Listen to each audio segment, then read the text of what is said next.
Praise lord, హల్లెలూయా. యోనా యొక్క అనుభవాన్ని గనుక మనం బైబిల్ గ్రంథంలో చూసినట్లయితే, యోనా ఇశ్రాయేలుల ప్రవక్త మరియు గొప్ప మత్స్యము కడుపులో 3 దినములు గడిపినటువంటి వాడు. యోనాని గనుక మనము జ్ఞాపకం చేసుకుంటే,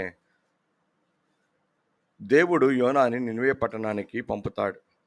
యోనా నినివే పట్టణానికి వెళ్ళడానికి నిరాకరించినట్లుగా మనం చూస్తూ ఉన్నాం. ఆ తరువాత సముద్రంలో గందరగోళముగా మారుతుంది. గందరగోళము సృష్టించబడుతుంది. కాబట్టి యోనా ఆ మహామత్స్యము మింగుతుంది.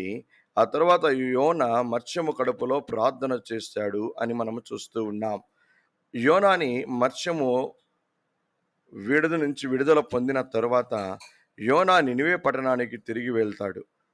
అక్కడ ఆయన ప్రజలకు దేవుని వాక్యము ప్రకటించాడు అని, నినివే ప్రజలు పాపము నుంచి విడిచిపెట్టి దేవుని వైపు మళ్ళారు అని చెప్పి మనము గమనిస్తూ ఉన్నాం. అయితే దినాన దేవుడు మనతో కూడా మాట్లాడుచూ ఉన్నాడు.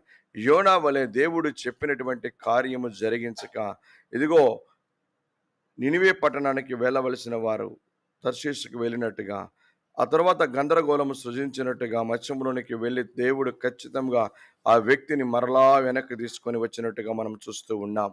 అయితే ఈ దినాన మనము గమనించవలసింది, దేవుడి చిత్తము ఏమై ఉన్నదో, ఆయన ప్రణాళిక మన యొక్క పక్షముగా ఏముందో అది గ్రహించి, దేవుడి యొక్క మాటకు లోబడి ఆయన పరిచర్య యందును స్వార్థ యందును అన్ని విషయములలో ముందుకు వెళ్ళాలి.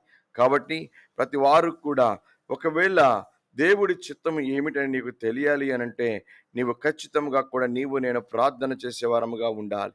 ప్రార్థన చేసి ఆయన యొక్క చిత్తమును, ఆయన ప్రణాళికను, ఏమి చేయబోతున్నాడో, ఎలాగ నిన్ను వాడుకోబోతున్నాడో, ఎలాగ నిన్ను బలపరచబోతున్నాడో, అనేక మందికి మాదిరికరముగా ఉంచబోతున్నాడో తెలుసుకొని, ప్రతి వారు కూడా ప్రార్థనాపూర్వకంగా తెలుసుకొని అలాగా జరిగించాలి అని ప్రభు పేరిట మీకు తెలియచేస్తూ ఉన్నాను.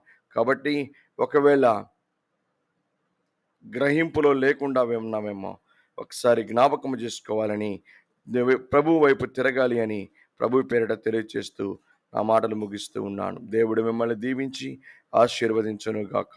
ఆమేన్.